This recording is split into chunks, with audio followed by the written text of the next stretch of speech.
આપણે રોજ જમીએ તો છીએ, પણ ક્યારેય વિચાર્યું છે કે આપણો ખોરાક આપણી તંદુરસ્તીનો પાયો કેવી રીતે બને છે? ચાલો, આજે આપણે સ્વસ્થ જીવન માટેના સંતુલિત આહારના રહસ્યોને સમજીએ. શરીરને સ્વસ્થ અને મજબૂત શું રાખે છે? આ સવાલ દેખાવમાં જેટલો સરળ છે, એટલો જ એનો જવાબ ઊંડો છે. કારણ કે આ જવાબ સાથે જોડાયેલી છે આપણી રોજની એનર્જી, બીમારીઓ સામે લડવાની તાકાત અને આપણું લાંબુ, તંદુરસ્ત જીવન. તો એ જે મોટો સવાલ હતો ને, એનો જવાબ બસ આ 2 શબ્દોમાં છે: સંતુલિત આહાર. પણ આનો મતલબ શું? શું હોય છે આ સંતુલિત આહાર? ચાલો જરા ઊંડાણમાં જઈને સમજીએ. જુઓ, સંતુલિત આહારનો મતલબ ખાલી પેટ ભરી લેવું એટલો નથી.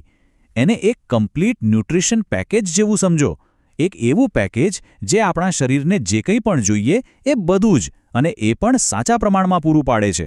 જો આ પેકેજમાં એક પણ વસ્તુ ઓછી થઈ તો સમજો કે શરીરનું બેલેન્સ ગડબડાયું. તો સવાલ એ છે કે આ કમ્પ્લીટ ન્યુટ્રિશન પેકેજમાં હોય છે શું? કયા છે જરૂરી પોષક તત્વો? ચાલો હવે એ જોઈએ જે આપણા શરીરના મશીનને ચલાવવા માટે ફ્યુલ એટલે કે બળતણનું કામ કરે છે. તો આ છે એ 6 સૌથી જરૂરી ઘટકો.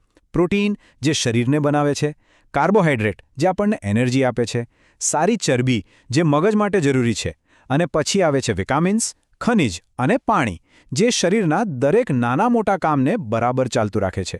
આમાંથી એક પણ વસ્તુ ઘટે તો આખું બેલેન્સ બગડી શકે છે, ખરું ને? ઓકે, તો આપણે જાણી તો લીધું કે કયા કયા પોષક તત્વો જરૂરી છે, પણ સવાલ એ છે કે એ મળશે ક્યાંથી? એને આપણા જમવામાં કેવી રીતે લાવીએ? ચાલો હવે એવા હેલ્ધી ફૂડ સોર્સિસ જોઈએ જે આપણી થાળીનો ભાગ હોવા જ જોઈએ. સૌથી પહેલાં તો દાળ અને અનાજ.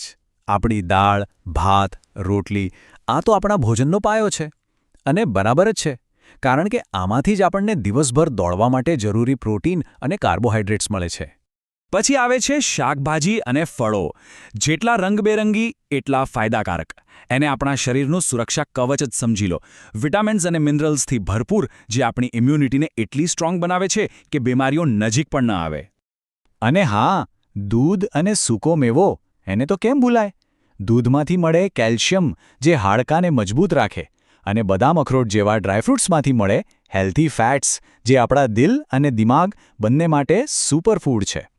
અહીંયા જુઓ, 2 અલગ જ દુનિયા છે.